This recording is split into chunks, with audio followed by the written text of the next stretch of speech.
नमस्कार. इकॉनॉमिक्सच्या सिरीजमधला हा थोडा वारंवार न्यूजमध्ये असलेला आणि थोडासा इंटरेस्टिंग आणि प्लस कन्सेप्च्युअल विषय घेऊन आलो आहे. प्रत्येकाला नाव माहिती आहे, आत्मनिर्भर अभियान. Self reliant economy, self reliant म्हणजे आपल्याला स्वतःवरती निर्भर राहायचं आहे. परकीय देश, परकीय सत्ता किंवा सरकार आता काही करणार नाही. आपल्याला स्वतःला आपली इकॉनॉमी स्ट्रॉंग करायची आहे. नाव आहे आत्मनिर्भर भारत. ॲक्च्युली आपल्या वित्तमंत्र्यांनी 5 टप्प्यामध्ये, 5 स्टेप्समध्ये ही घोषणा केली होती. 5 पिलरमध्ये घोषणा केली होती. आता ते 5ही पिलरसाठी एकूण जे आउटस्टँडिंग आहे, एकूण जो खर्च आहे ते जवळपास 20 लाख करोड आहेत. याला जर आपण 2 ट्रिलियन असं म्हणू शकतो. आपण 2 ट्रिलियन किंवा 20 लाख ट्रिलियन, 20 ट्रिलियन म्हणजेच 20 लाख करोड. 20 लाख करोड किंवा 20 ट्रिलियन पैसा. आणि हा जो 20 लाख करोड आहे हा जवळपास आपलं GDP आहे वर्षभराचा, याच्यात 10% आहे. म्हणजे 10%च खर्च आत्मनिर्भरमध्ये भारत सरकार करणार आहे. तेही 5 टप्प्यामध्ये करणार आहेत. ते कुठले 5 टप्पे आपण बघायचे आहेत. आपण 1 टप्पा बघणार आहे. आज जो फर्स्ट टप्पा बघायचा आहे आणि जो नेहमी न्यूजमध्ये, की ज्यामध्ये आत्मनिर्भरवरती जवळपास जवळपास 3 लाख करोड, जवळपास 3 लाख करोड, 3 लाख करोड म्हणजेच काय, 3 ट्रिलियन इतका पैसा खर्च होतोय. तो MSME. What is MSME? Micro, small, medium म्हणजेच काय मराठीमध्ये सूक्ष्म, लघु आणि मध्यम उपक्रम, हिंदीमध्ये उद्यम. So small, first micro, then small, then medium, E म्हणजे एंटरप्राइज, सूक्ष्म, सूक्ष्म हा आपला लघु, हा मध्यम उपक्रम. ठीक आहे. त्याला जवळपास 20 लाख कोटीपैकी जवळपास 3 लाख कोटी यावर खर्च झालेला आहे. कसा खर्च केला आहे आपण ते बघणार आहे, डिस्कस करणार आहे. चला, नेमकं आता अनाऊन्समेंट काय केली हे बघायच्या पूर्वी MSMEची व्याख्या काय आपण थोडं हे बघूया. हा स्टॅटिक पार्ट आहे, म्हणजे हा पुस्तकातला पार्ट आहे. तो थोडा बघू आपण काय. आधी MSME म्हणजे काय ते शिकूया आणि नंतर बघूया मग काय काय अनाऊन्समेंट केल्या होत्या. बघा, भारतामध्ये MSMEची व्याख्या. आता यावर MSME म्हणजे मी कसं बोलणार आहे. M म्हणजे मायक्रो म्हणजे सूक्ष्म, S म्हणजे स्मॉल, लघु, M म्हणजे मीडियम, मध्यम, E म्हणजे एंटरप्राइज, उद्योग, उपक्रम. इतकं मोठं बोलण्याच्या ऐवजी मी काय म्हणणार तर MSME म्हणणार. तर भारतामध्ये एक MSME नावाचा कायदा आहे. तो कायदा आहे 2006चा. भारतामध्ये सूक्ष्म, लघु, मध्यम उद्योगाचा एक कायदा आहे 2006चा, की ज्या कायद्याद्वारे MSMEची व्याख्या केली जाते. कामाचा मुद्दा, निकष काय, हे कुठल्या निकषावर तुम्ही व्याख्या करतायत की कुठला उद्योग सूक्ष्म आहे, कुठला उद्योग लघु आहे आणि कुठला उद्योग मध्यम. व्याख्या काय, तर निकष आहे वार्षिक गुंतवणूक. हे डोक्यात ठेवा. हे फिक्स एक्झाममध्ये विचारण्यासारखा टॉपिक आहे की MSMEची व्याख्या आहे. अगेन कुठल्या निकषावर, 2006चा जो कायदा आहे त्या कायद्याच्या आधारावर जी व्याख्या केली आहे त्याचा बेस काय, गुंतवणूक. म्हणजे एका वर्षभरामध्ये त्या एक नेक्स्ट कंपनी आहे, नेक्स्ट कंपनीने वर्षभरामध्ये समजा 100 रुपये गुंतवणूक केली असतील तर 100 काय म्हणजे त्याची गुंतवणूक. तर गुंतवणुकाच्या आधारे निकष ठरला जातो MSME 2006च्या कायद्यानुसार. बघूया काय निकष आहे. पहिल्या वस्तूंसाठी आणि दुसऱ्या सेवांसाठी. पहिल्या वस्तू आणि दुसऱ्या सेवा. फरक सिंपल आहे. वस्तू या दृश्य आहेत आणि सेवा या अदृश्य आहेत. ठीक आहे, फाईन. बघा काय निकष आहे. एखादा उपक्रम किंवा उद्योगला आपण सूक्ष्म किंवा मायक्रो कधी बनायचं, जर त्याच्यामध्ये 25 लाखापर्यंतची गुंतवणूक केली असेल. जर एखाद्या गुंतवणूकदाराने 25 लाखापर्यंतची गुंतवणूक केली असेल तर त्याला म्हणून आपण सूक्ष्म उपक्रम.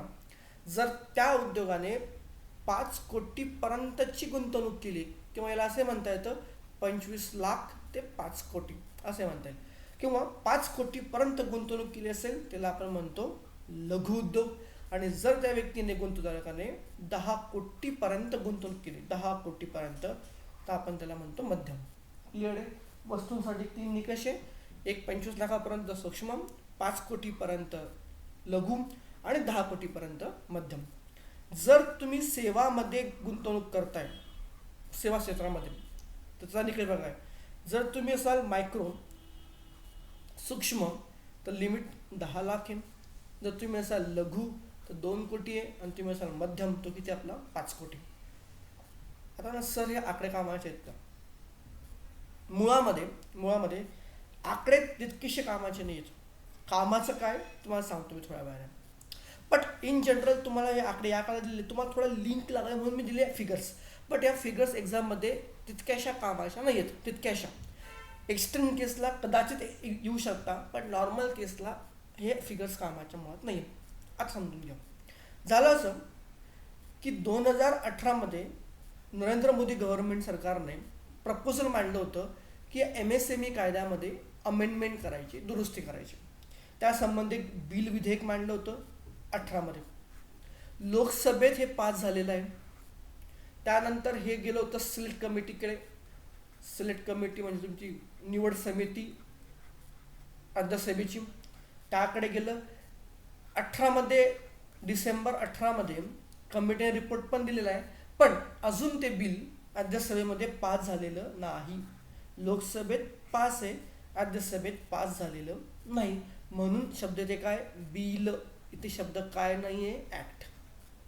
बिल पास झालं ते काय बनतं, ॲक्ट. अजून राज्यसभेमध्ये पेंडिंग पडलंय म्हणून ते काय, बिल. या बिलामध्ये सरकारने काय प्रपोजल केलं होतं समजून घ्या.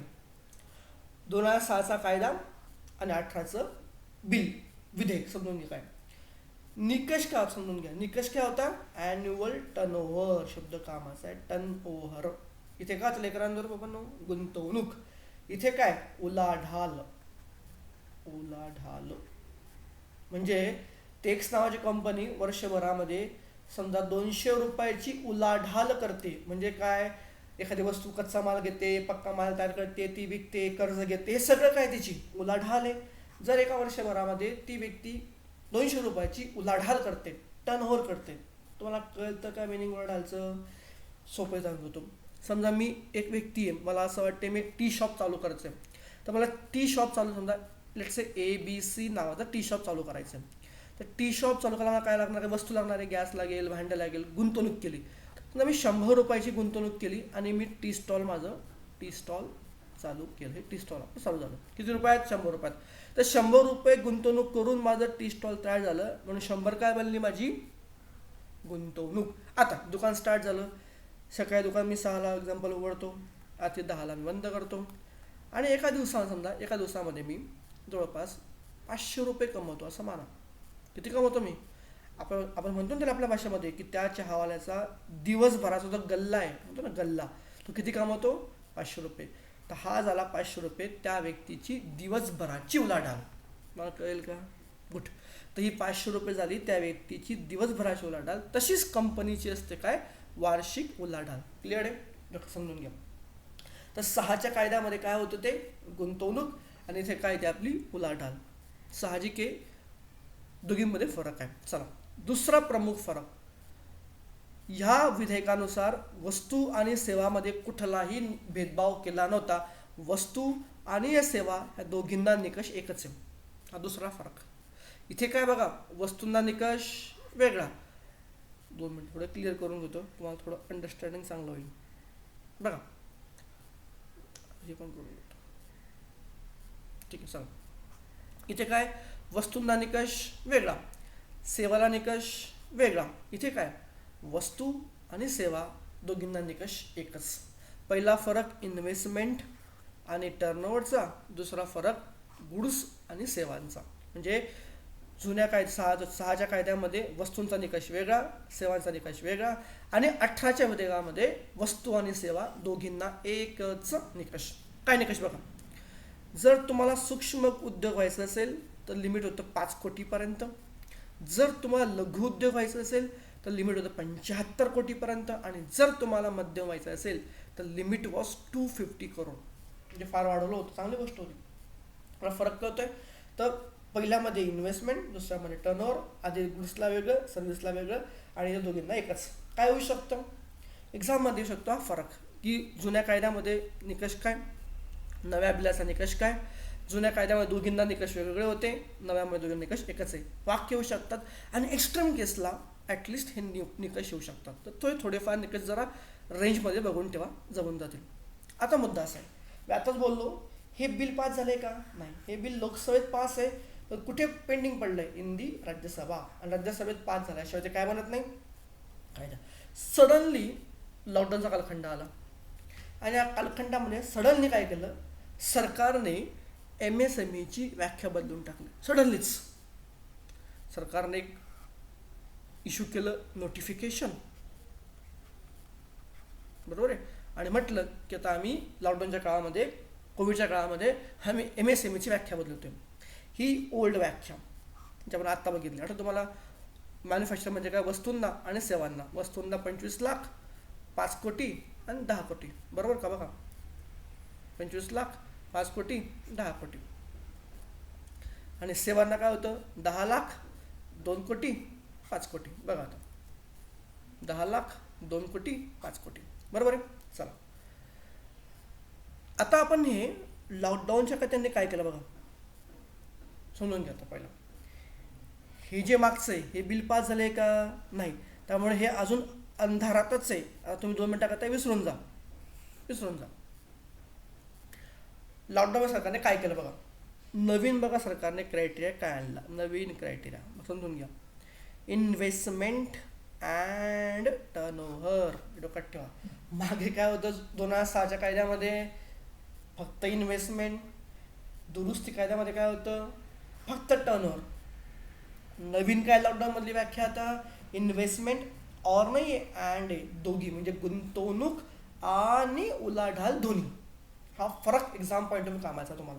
ही वाक्य कामाची आहेत की 2006च्या कायद्यामध्ये वतली तो वाटलं, 2006च्या कायद्यामध्ये होती इन्व्हेस्टमेंट, गुंतवणूक.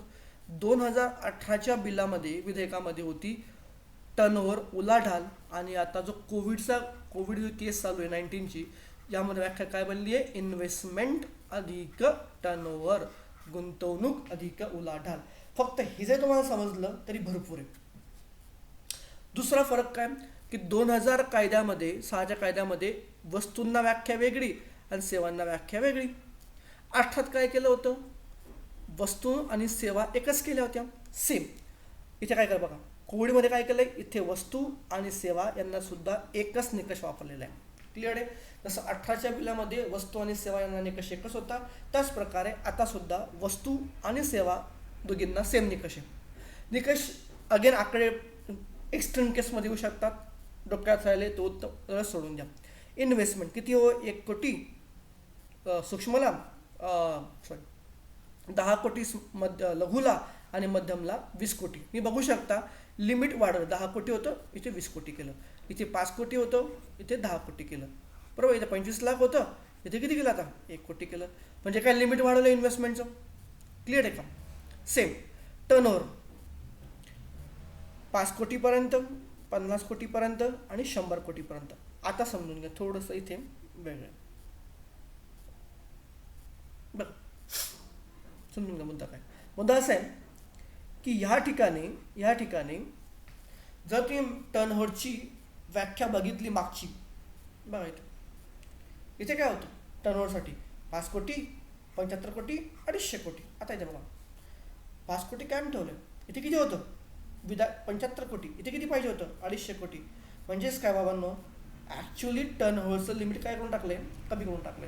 आता हे कमी केले आणि म्हणून अर्थतज्ञ भारत सरकारमध्ये टीका करतायत की भारत सरकारने ॲक्च्युली जे प्रपोजल विधेयकमध्ये केलं होतं की लघुसाठी टर्नओव्हर असेल 75 कोटी आणि मध्यमसाठी असेल 250 कोटी, आणि ते इतकं मोठं टार्गेट स्वतः सेट केलं होतं. आणि आता त्यांनी काय केलं, टार्गेट कमी करून टाकलं, 75चं 50 करून टाकलं आणि 250 100 करून टाकलं.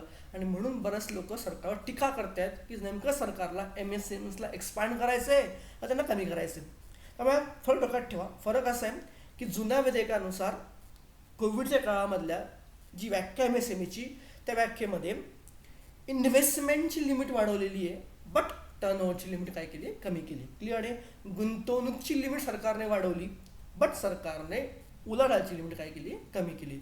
आय थिंक तुम्हाला व्याख्या सगळा उलाढाल कळला असेल.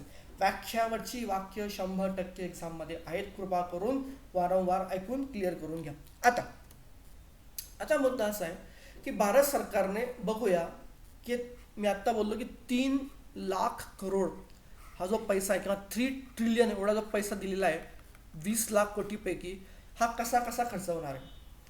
आता यात इंटरेस्टिंग गोष्ट अशी असणार आहे की बघायला हा फार मोठा खर्च आहे, पण मुळात मुळात सरकारने काहीच दिलं नाही आहे. त्यामुळे बरेचसे लोक टीका करतायत. ते काय आपण थोड्यात बघूया. आता बघा, टप्प्याटप्प्यात बघू आपण. पहिले इंग्लिश लिहिलेलं आहे, पण मराठीत तुम्हाला व्यवस्थित मी समजून सांगतो, टेन्शन घेऊ नका. Emergency credit line to MSMEs and the NBFC up to 20% of their existing loan. Meaning सांगतो. MSME म्हणजे काय होतं? Micro small medium. NBFC म्हणजे काय लेकरांनो? Non banking finance company. मराठीमध्ये गैर बँकिंग वित्तीय कंपनी. उदाहरणार्थ तुम्ही ऐकलं असेल श्रीराम फायनान्स. ऐकलं का तुम्ही नाव? श्रीराम फायनान्स, की जे तुम्हाला लोन देतो.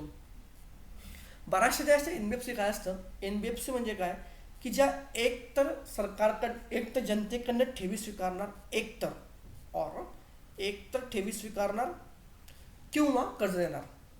हे ज्या कंपन्या असतात NBFC, ह्या एकतर कर्ज देणार किंवा काय ठेवी स्वीकारणार. दोन्ही कामं एकाच वेळी करत नाही, आणि म्हणून त्याला आपण नॉन बँक म्हणतो, बँक म्हणत नाही. बँक म्हणजे काय? जे कर्जही देतं आणि ठेवी स्वीकारतं, ते काय बनले? आपली बँक. आणि दोघींपैकी जे एकच काम करतं ते काय बनलं? आपलं नॉन बँक. क्लिअर आहे? सिम्पल. गेल्या वर्षी एक घटना घडली होती. IL&FS, infrastructure leasing and finance services. एक कंपनी होती NBFC, ती फार न्यूजमध्ये होती आणि ही जवळपास फार घोटाळ्यामध्ये गेली होती. तर गेल्या वर्षभरामध्ये NBFC न्यूजमध्ये होतं. आपण निवांत याचा मुद्दा कव्हर करूया, पण तात्पुरता आपला आजचा विषय वेगळा आहे, तोच विषय आपण फोकस करूया. बघा, मुद्दा काय की MSME आणि NBFC कंपनी यांना 20% एमर्जन्सी अत्यावश्यक क्रेडिट लाईन म्हणजे कर्ज मिळणार आहे. काय क्रेडिट लाईन म्हणजे काय? कर्ज. अत्यावश्यक थोडासा खराब समजून घ्या. Of existing loan. आता हा मुद्दा तुमच्या कामाचा आहे. एक्झाम्पल घ्या.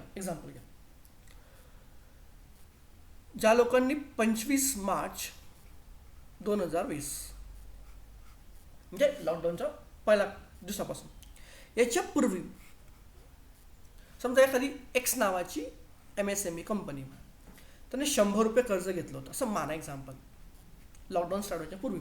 पण लॉकडाऊनमध्ये समजून घ्या की तिच्या कंपनीचा वस्तू सेल होत नाही आहे, कोणी वस्तू घेत नाही आहे, त्यामुळे त्यांच्या कर्ज बँकेनं 100 रुपये घेतलं होतं ते परत फेडलं जात नाही. होतं आता की जे 100 रुपये परत फेडलं जात नाही आहे, तिचे हप्ते परत फेडले जात नाही आहे, आणि प्लस कंपनी ज्या वस्तू तयार केलेल्या होत्या त्या कोणी विकत घेत नाही. म्हणजेच कंपनीला पैसा पण नाही आहे, पैसा शिल्लक राहिलाच नाही आहे, म्हणून मजुरांना पगार द्यायला पैसा नाही आहे, PFला पैसा नाही आहे, नवीन उत्पादन घ्यायला पैसा नाही आहे, कच्चा माल घ्यायला पैसा नाही आहे. म्हणजे त्या MSMEकडे पैसाच नाही आहे, म्हणून त्या MSMEला अजून कर्ज पाहिजे. तर अशाच MSMEला यामध्ये कर्ज मिळणार की ज्या MSMEंनी ऑलरेडी सरकारकडनं, बँककडनं कर्ज घेतलं होतं. कळते का? अशाच MSMEsला अजून कर्ज मिळेल. ज्याच MSMEsलाच कर्ज मिळेल की ज्या MSMEsने लॉकडाऊन सुरू होण्याच्या अगोदर कर्ज घेतलेलं असेल. म्हणजे ज्या कर्जबाजारी MSMEs होत्या त्यांनाच अधिकचं कर्ज मिळणार आहे. ज्यांनी लॉकडाऊनच्या आधी कर्ज घेतलेलं नव्हतं त्या MSMEsला इथून फायदा मिळणार नाही. हा सर्वात मोठी टीका सरकारवरती कंपन्यांनी केली की उलटे नाही की ज्या MSMEsनी सरकारला काही त्रास दिला नाही, बँकेकडनं कर्ज घेतलं नाही, सगळं नीट चालू होतं, तुम्ही त्यांना हेल्प करत नाहीत. आणि ज्यांनी कर्ज घेतलं, उधारी घेतल्या, आता पैसे द्यायला पैसा नाही आहे, कर्ज द्यायला पैसा नाही आहे, असंच तुम्ही परत काय देताय? लोन देताय. म्हणजे जो असा एक मित्र ग्रुपमध्ये जो शक्यता आहे की जो आपलं उधारी बुडवणार आहे आणि आपण त्याच मित्राला परत उधार देतोय, आणि जो मित्र आपली उधारी आधीच फेडलेली आहे आपण जर उधार देत नाही, असा प्रकार झालेला आहे. हा कितपत योग्य तुम्ही ठरवायचं.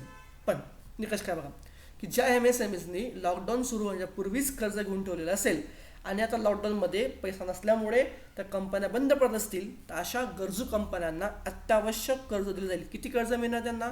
20% ऑफ एक्झिस्टिंग लोन. म्हणजे एक्झाम्पल घ्या, त्या लोकांनी लॉकडाऊनच्या आधी 100 रुपये कर्ज घेतलेलं असेल तर 100 रुपयाच्या 20% म्हणजे त्यांना 20 रुपयापर्यंत अधिकचं एक्स्ट्रा कर्ज दिलं जाईल. क्लिअर आहे का तुम्हाला? बाकी कळलं आहे की ज्या लोकांनी ऑलरेडीच लोन घेऊन ठेवलेले होते, जे ऑलरेडी बॉरोवर होते, उधारीदार होते, अशा लोकांनी लॉकडाऊनच्या आधी जेवढं कर्ज घेतले असेल त्याच्या 20% अधिकचं कर्ज त्या कंपन्यां त्या MSMEsला अत्यावश्यक कर्ज म्हणून दिलं जाईल. आय थिंक तुम्हाला हे वाक्य कळलं असेल. ठीक आहे, चला. आता असंही नाही की तुम्ही किती कर्ज घ्या, तर लिमिट आहे. किती लिमिट आहे ते? 25 करोडपर्यंत. म्हणजे काय की ज्या कंपन्यांनी 25 कोटीपर्यंत कर्ज घेतलेलं होतं, ज्या कंपन्या MSMEsने 25 कोटीपर्यंत बँकांकडनं कर्ज घेतलेलं होतं, त्यांनाच त्याच्या 20% काय मिळणार आहे? अधिक कर्ज मिळणार आहे. म्हणजे काय की ज्या MSMEsने 25 कोटीपेक्षा जास्त कर्ज घेतलं असेल अशा MSMEना लाभ नाही. कळतंय का? ज्या MSMEsने सरकार बँकांकडनं 25 कोटीपेक्षा जास्त कर्ज घेतलेलं असेल त्या MSMEsला एक्स्ट्रा 20% कर्ज मिळणार नाही. संपला विषय. हा पुन्हा भेदभाव का केला सरकारला माहिती. असो, दुसरा महत्त्वाचा पॉईंट, हे जे कर्ज असेल ते असेल कोलॅटरल फ्री. कोलॅटरल म्हणजे काय? कुठलंही तारण किंवा कुठलीही वस्तू गहाण ठेवायची गरज नाही. प्रत्येकाला माहिती, बँक जेव्हा लोन देते त्यात काही तारण किंवा गहाण मागते. जर आता MSMEsला कर्ज पाहिजे बँकेकडनं आणि आता जर बँक त्यांना म्हटलं की बाबांनो तुम्ही काही तारण घेऊन या, तर MSME म्हणतील तर आमच्याकडेच काही नाही आहे, जे आहे तेच बुडायला लागलं आहे, नवीन तारण कुठून आणायचं? तर म्हणून सरकारने नियम टाकला की बाबांनो तुम्हाला 20% जे कर्ज मिळणार आहे ते कसं असणार आहे? तारण फ्री. तारण काय? मुक्त, अयुक्त, मुक्त तारण, तारण मुक्त कर्ज. तुम्हाला कुठलंही तारण देण्याची गरज नाही.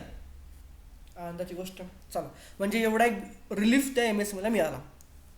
दुसरं, हे अतिशय महत्त्वाचं की ज्या MSMEsला तुम्ही 20% कर्ज देणार आहात त्यांना एक निकष टाकलाय. तुम्हाला पहिला निकष कळला तो काय? 25 कोटीपर्यंत.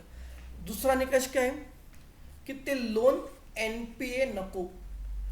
NPA नको. कोणाचं लोन? MSMEचं. आता मुद्दा NPA म्हणजे काय? एक तो आम्ही सिम्पल करून सांगतो. समजा ही एक बँक आहे, ठीक आहे, आणि समजा ABC नावाची कंपनी किंवा व्यक्ती आहे ज्याने कर्ज घेतलं होतं बँककडनं. साहजिक. आता ABCला दर महिन्याला जसा EMI द्यायचा असतो, आपण त्याला हप्ता म्हणतो दर महिन्याचा. असं म्हणा की ह्या ABC व्यक्तीने सलग, शब्द कामाचा आहे, सलग, कंटिन्युअस 90 दिवस, 90 डेज हे कामाचं आहे, सलग 90 दिवस जर त्या बँकेला हप्ता नाही भरला, म्हणजे 3 हप्ते बाउन्स केले आपल्या भाषेमध्ये, सलग 3 हप्ते बाउन्स केले किंवा सलग 90 दिवस एकही रुपया परत केला आणि ना मुद्दल दिली ना व्याज दिलं, तर ते कर्ज ते बँक क्लासिफाय करतं as what? NPA, non performing asset, अनार्जित मालमत्ता.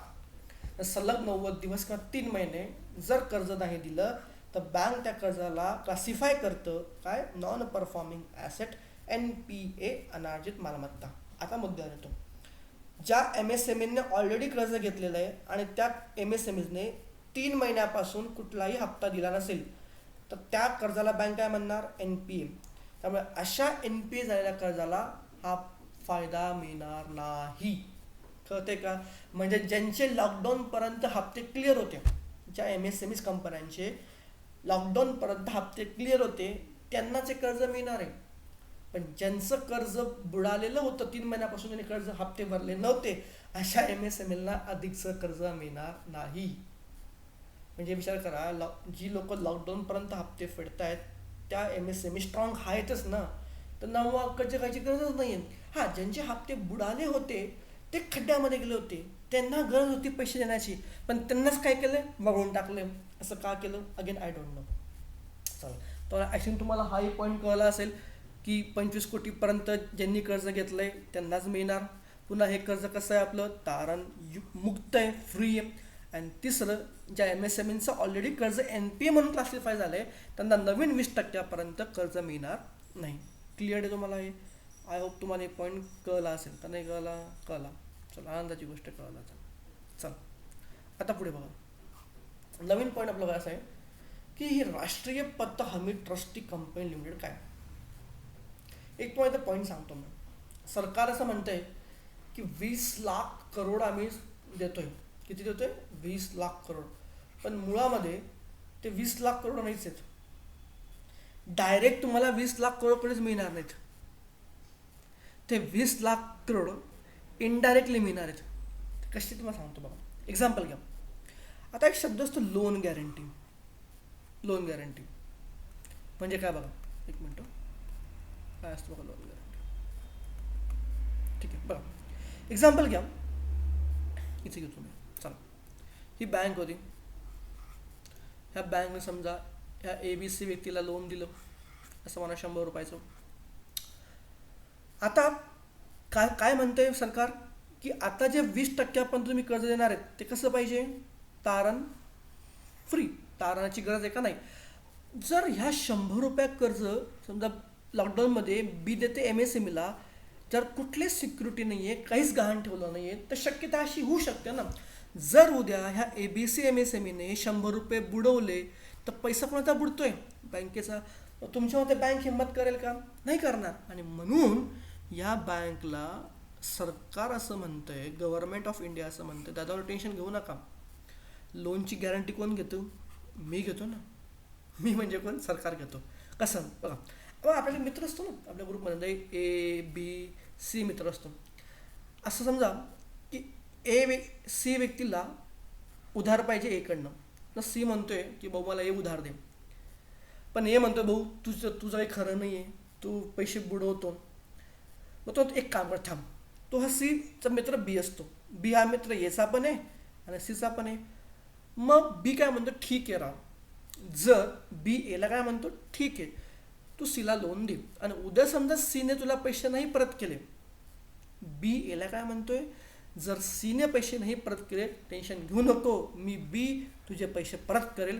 कारण याच्या लोनची गॅरंटी कोण घेतोय? मी घेतोय. कळत आहे का? की Cला जे लोन देणार आहे त्या लोनची गॅरंटी कोण घेतोय? B. म्हणजेच काय, जर उद्या Cने जे पैसे परत नाही केले तर ते Aचे पैसे कोण परत करणार त्याला? ऑब्विसली कोण परत करणार? A परत करणार. तुम्हाला क्लिअर आहे का हे? आता आपल्या केसमध्ये कोण आहे मग आता? गव्हर्नमेंट, इकडे बँक आणि इकडे कोण आपलं? MSME. क्लिअर आहे का? बँक कोणाला लोन देते? MSMEला. त्या ताराने का आता काहीच नाही. जर उद्या MSMEने पैसा बुडवला तर तो पैसा MSMEचा पैसा गव्हर्नमेंट कोणाला देणार? बँकेला. क्लिअर आहे? एक्झाम्पल घ्या. 100 रुपये MSMEने बुडवले तर 100 मधला काही भाग, काही पूर्ण नाही, पुढे शिकू आपण ते, काही भाग हा फक्त एक्झाम्पल 50% भाग समजा गव्हर्नमेंट कोणाला देईल? बँकेला. तर बँक आता बिंदास झाली आणि म्हणून आता बँक काय देणार? त्याला लोन देणार. कोणाला लोन देणार बँक आता? MSME. क्लिअर झालं काय मुद्दा? गुड. कळलं लोन गॅरंटी. आता ही 2 प्रकारची असते. हे की डायरेक्ट गॅरंटी, प्रत्यक्ष, आणि इनडायरेक्ट गॅरंटी. डायरेक्ट कशी मी आत्ता बोललो की बाबा तू मित्र त्या व्यक्तीला पैसे दे. जर त्याने पैसे नाही दिले तर परत कोण करतो? मी करतो. ही काय आपली डायरेक्ट गॅरंटी. या केसमध्ये सरकारने डायरेक्ट गॅरंटी घेतली नाही. म्हणजे काही असं होत नाही की जर उद्या MSMEने पैसा बुडवला तो पैसा डायरेक्ट सरकार देणार नाही. देणार. कसं देणार ते? इनडायरेक्टली, अप्रत्यक्षरित्या. कसं? त्याकरता सरकारने स्थापन केली एक कंपनीचं नाव होतं national credit guarantee trustee company limited. C missing. National credit guarantee trustee company limited. इथे C मिसिंग आहे. राष्ट्रीय पत हमी, इथे ट पाहिजे, ठ झालाय. Trustee company limited. राष्ट्रीय पत हमी trustee company limited, national credit guarantee trustee company limited ही स्थापन केली कंपनी. म्हणजे काय? आता उद्या जर MSMEने बँकांचं कर्ज बुडवलं तर त्या कर्जाचा काही भाग सरकार देणार नाही. ते कोण देणार? ही कंपनी देणार. क्लिअर आहे का? आता ह्या कंपनीमध्ये पैसा कसा येणार? सरकार टाकणार. तो कसा टाकणार? या कंपनीचे शेअर्स उभे करणार, मार्केटमध्ये शेअर जाणार, काही लोक ते शेअर्स घेणार, यात लोक पैसा गुंतवणार आणि त्यातला काही पैसा बँकला देणार गॅरंटी म्हणून. म्हणून डायरेक्ट सरकार जबाबदारी घेत नाही. सरकारने अप्रत्यक्षता काय घेतली, गॅरंटी, की मी देणार नाही, पण कोण देणार, ही कंपनी देणार, गॅरंटी. क्लिअर आहे का? फाईन. पुढचा पॉईंट महत्वाचा. पुढचा पॉईंट आहे की जोखीम भारित मालमत्ता. तर काय तो आम्ही सांगतो. एक मिनिट. जोखीम मुक्त मानक, इंग्लिशमध्ये म्हणतो आपण रिक्स फ्री टॅग. काय रिक्स फ्री टॅग सांगतो. या का तुम्हाला एक इकॉनॉमिक डेफिनेशन माहीत पाहिजे. एक मिनटं, तुम्हाला ती व्याख्या सांगतो मी. काय व्याख्या? एक मिनटं, चला आपण एक्झाम्पल घेऊया. समजा ए व्यक्तीला होम लोन पाहिजे. कोणाकडनं? बी बँककडनं होम लोन पाहिजे. असं माना 100 रुपये. ठीक आहे. तो घाण काय ठेवणार? ते घर ठेवणार त्याचं, बरोबर ना. ज्या घराला लोन पाहिजे ते घर त्याने काय ठेवलं? बँकेकडे घाण ठेवलं. आणि त्याला किती मला? 100 रुपये कर्ज मिळालं. क्लिअर आहे? चला.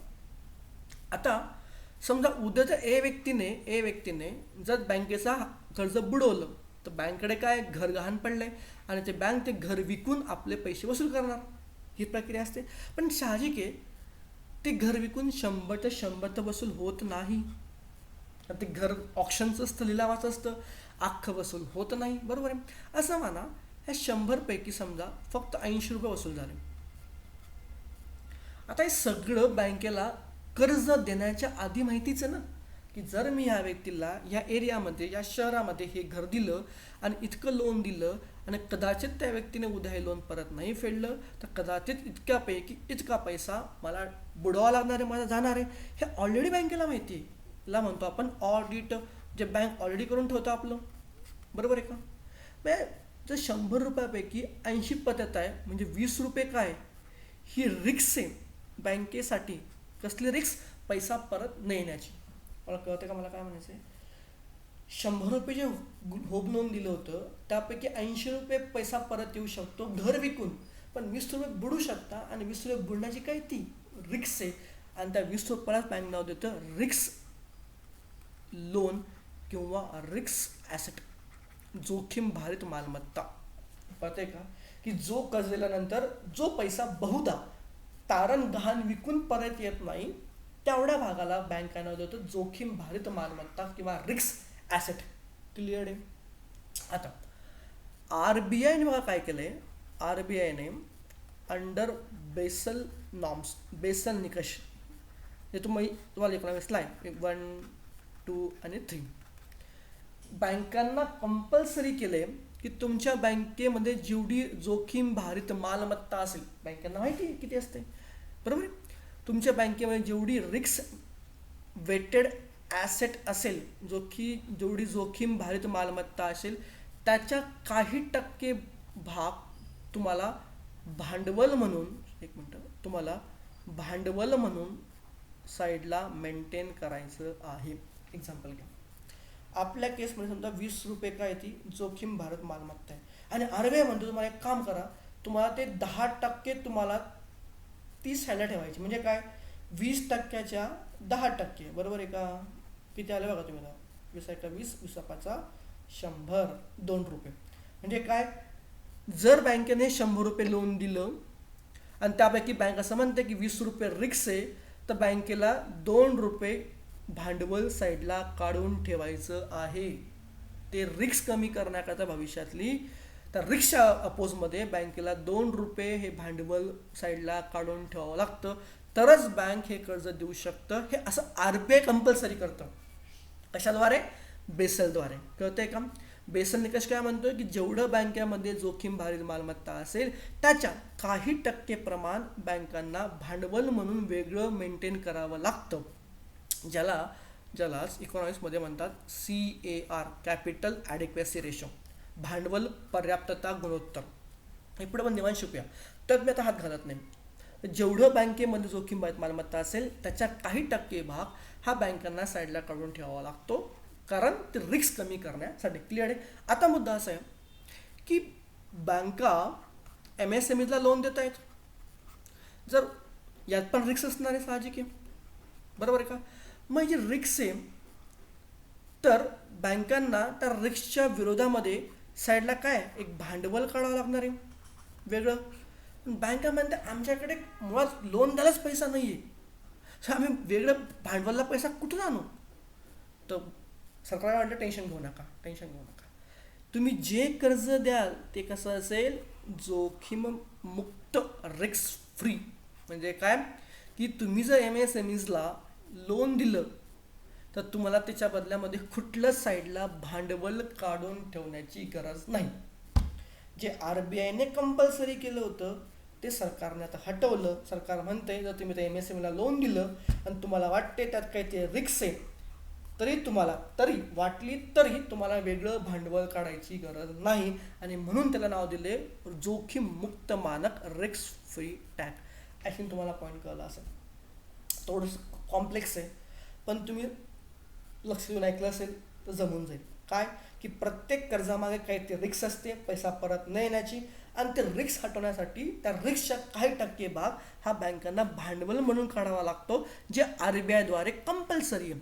पण या काळात असं झालेलं आहे की बँकांकडे मुळात लोन द्यायलाच पैसा नाही आहे, तर वेगळं पाळलं बँका कुठून आणणार? आणि म्हणून सरकारने काय म्हटलं, ज्या बँका MSMEsला लोन देणार त्या बँकांना जरी वाटलं त्या कर्जामध्ये रिक्स आहे तरी त्या मालमत्तेला रिक्स मालमत्ता म्हणणार नाही.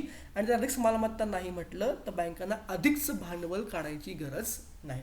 एक मला क्लिअर झालं? गुड. तर इन जनरल की MSMEला लोन मिळणार आहे किती, 20% मिळणार. कोणाला मिळणार? ज्यांनी ऑलरेडी काय घेतलेले कर्ज, नव्यांना मिळणार नाही. आणि ज्यांनी 25 कोटीपर्यंत कर्ज घेतले त्यांनाच मिळणार. पुन्हा तारणाची गरज नाही. ते कर्ज ऑलरेडी NPA नको, बुडाया नको. आणि गॅरंटी कोण देते? सरकार देत नाही. कोण देते? राष्ट्रीय पत हमी ट्रस्टी कंपनी लिमिटेड ही लोनची काय देणारी गॅरंटी. आणि प्लस हे कर्ज कसे, कर्जावरती कुठलीही जोखीम आकारली जाणार नाही. आणि म्हणून बँकांना कुठलंही वेगळं भांडवल गुंतवणूक करायचं, मेंटेन करायची गरज मुळात नाही. क्लिअर तुम्हाला कळलं आहे? ही जोखीम मुक्त मालमत्ता काय असते. चला आता बघू आपण की नेमकं पुढचं तत्व काय, की 30,000 कोटी रुपये दिले special liquidity scheme to NBFC, HFC, MFI. थोडं काय समजून घेऊ आपण. NBFC मी आत्ता बोललो, HFC हाऊसिंग फायनान्स कंपनी की ज्या हाऊसिंग फायनान्स म्हणजे गृह उद्योगाला लोन देतात. आणि दुसरे मायक्रो फायनान्स ज्या सूक्ष्म कर्ज पुरवठा करतात, मोस्टली ग्रामीण भागामध्ये ना, बचत गटला सूक्ष्म कंपनी त्या. यांना काय 30,000 कोटीचं काय मिळालं, स्पेशल लिक्विडिटी स्कीम मिळाली. मला मिनिंग सांगतो काय आता. एक्झाम्पल घ्या, एखादी NBFC जी ग्रामीण भागामध्ये लोन देते कारागिरांना, मजुरांना. आता यांना लोन तर द्यायचं आहे बट पैसा आहे का? पैसा नाही आहे. आणि म्हणून एक 30,000 कोटी रुपयाचा एक फंड उभारला, निधी उभारला. त्या निधीमधून NBFCला कर्ज मिळणार आणि पुढे NBFC मजुरांना, शेतकऱ्यांना काय करणार, कर्ज पुरवठा करणार. क्लिअर आहे का? त्या फंडास काय म्हणतो आपण, स्पेशल लिक्विडिटी स्कीम. अगेन डोक्यात ठेवा, जर ह्या NBFCने कर्ज पुरवठा केला शेतकऱ्यांना, मजुरांना, बचत गटांना, तरच त्यांना 30,000 कोटीचा फायदा आहे. ऑलरेडी ह्या बँका कंपन्या घाबरल्या आहेत की बाबा आता लोन देऊ नये. आता शेतकऱ्यांना लोन दिलं, गरिबांना जर लोन दिलं तर पैसा येणार कुठून वापस. आणि म्हणून NBFC लोन द्यायला घाबरतात. आणि जर उद्या NBFC लोन दिलंच नाही, साहजिक आहे त्यांना 30,000 कोटीचा काय फायदा होणार आहे का? नाही. म्हणून हे कोणाला आहे की ज्या NBFC किंवा हाऊसिंग फायनान्स ज्यांना होम लोन देणार त्या लोकांना त्याचा फायदा होणार आहे. सो एक पुन्हा तळ्यात मळ्यात गोष्ट आहे. दुसरे डिस्कॉम्स. डिस्कॉम म्हणजे काय, ज्या आपल्या डिस्ट्रीब्युशन कंपन्या असतात, ज्या वीज वितरण कंपन्या असतात, जसं महाडिस्कॉम आहे ना, महाराष्ट्राची वितरण कंपन्या महाडिस्कॉम.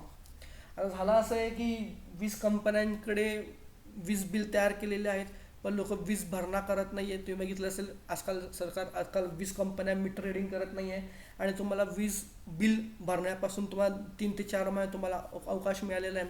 तुम्ही लेट जरी बिल भरलं तरी मीटर कट होणार नाही आहे वगैरे वगैरे. आता यांच्याकडे पैसाच नाही आहे. जर लोकांनी पैसा नाही भरला तर यांची वीज तयार होणारच नाही आहे. लोक पैसा भरत नाही आहे, मग काय करावं. त्यांच्याकरता दिले 90,000 कोटी. जर डिस्कॉम कंपन्यांना आपली वीज तयार करण्याकरता किंबहुना ती वीज वितरण करण्याकरता सरकार 90,000 कोटी देणार आहे. सरकारने ऑलरेडी यांच्याकडे स्कीम काढली होती, त्याचं नाव उदय बॉन्ड.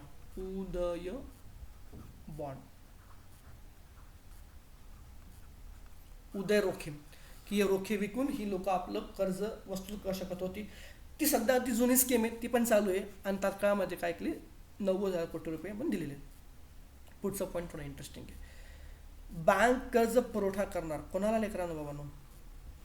अरे वा, कोणाला? स्ट्रीट वेंडर्स, जे रस्त्यावर जे ठेलेवाले आहेत, पाणीपुरीवाले, भेळवाले, चहावाले, जे हातावरचे लोक, भाजीपालावाले विकणारे लोक, त्या लोकांना 10,000 रुपयापर्यंत कर्ज देण्याची सुविधा कोणी केलेली आहे? सरकारने केली. तर 10,000पर्यंत त्या लोकांना काय मिळणार? कर्ज मिळणार. आता मुद्दा असा लेकरांनो की ही लोक कर्जच घेत नाहीत का? जरी यांनी समजा भाजीपाला विक्रेता आहे, समजा भाजीपाला विक्रेत्याने एकाच शेतकऱ्याकडनं किंवा मंडीमधून भाजीपाला घेण्याकरता समजा 10,000 रुपये लोन सुद्धा घेतलं आणि आपल्या दुकानामध्ये जमीन रस्त्यावरती भाजीपाला मांडला. पण ह्या काळामध्ये तुम्ही बघताय की इतके रिस्ट्रिक्शन्स आहेत भाजीपाला विकण्यावरती, लोकांना भाजीपाला घेण्यावरती, टायमिंगचे रिस्ट्रिक्शन्स आहे, कुठे बसावं कुठे बसून रिस्ट्रिक्शन्स आहे, लोक कॅश देत नाही, लोक फोनपे करतात, पत्त्याकडे फोनपे आहे का नाही का, इतके रिस्ट्रिक्शन्स आहे. त्यामुळे जरी भाजीपाला विकायला काढला तरी भाजीपाल्याला डिमांड असेल का? पण लोकांना भीती आहे, भाजीपाला घेऊ नका तर व्हायरस आहे. इतक्या भीतीपाठी कोणी तो भाजीपाला घेईल का? नाही घेणार. मग त्यामुळे भाजीपाला विकून फायदा आहे का? आणि जर भाजीपाला मग विकत नसेल तर मग कर्ज घ्यायची गरज आहे का? आणि म्हणून जरी सरकार कर्ज देत असलं तरी मुळात या कर्जाचा या लोकांना कुठलाही तसा फायदा नाही. थोडं कळतं का? ह्या सगळ्या ज्या स्कीम ज्या होत्या, ह्या सगळ्या ज्या स्कीम आपण अनाउन्समेंट बघतोय, ह्या सगळ्या स्कीम काय करतंय? बाजारामध्ये पुरवठा वाढवतंय. MSMEला कर्ज पुरवठा केलं, MSME काय करतील? उत्पादन तयार करेल. जे हातमजूर आहे त्यांना पैसा पुरवला, ते वस्तू तयार करतील. तर आपण पुरवठा निर्माण करतोय, बट व्हॉट अबाउट डिमांड? सरकारचं लक्ष आहे का? मुळात नाही. तुमच्या मते हे 3,00,000 कोटी रुपये दिले त्यांनी डिमांड होईल का? नाही. अहो, जरी समजा एखादी टू व्हीलर बनवते, एक MSME म्हणजे टू व्हीलर बनवते, बरोबर आहे. सरकारने समजा लोन दिलं, 3,00,000 कोटी रुपयांना लोन दिलं, त्यांनी टू व्हीलरही बनवल्या. तुमच्या मते ह्या काळात कोणी टू व्हीलर घेईल का? अहो, लोकांना खाय प्यायचे बांधतात, गाडी कार कोण घेणार आहे? मग तुमच्या मते हे MSME गाडी तरी तयार करतीलच का? आणि जर या लोकांनी कंपनीमध्ये प्रोडक्शन केलं नाही तर साहजिक आहे लोकांना पगार मिळेल का? पगार सोडा, कंपन्या लोकांना मजुरांना घरी पाठवत आहेत, त्यामुळे त्यांच्याकडे पैसा आहे का? नाही. दुसरा मुद्दा, जे काही लेबर आहे तो शॉर्ट आहे. लेबर सुद्धा पैसा कर्ज पण आलं आणि समजा डिमांड पण आहे. लेबर आहेत का? लेबरला घरी पाठवून दिले, आपल्या गावाकडे निघून गेले, लेबर नाही आहे. मार्केट आहे का? हो, मार्केट चालू आहे का? मार्केट बंद आहे. मग मार्केट बंद आहे, लेबर नाही आहे, तर मग गाड्या द्याकडून फायदा आहे का?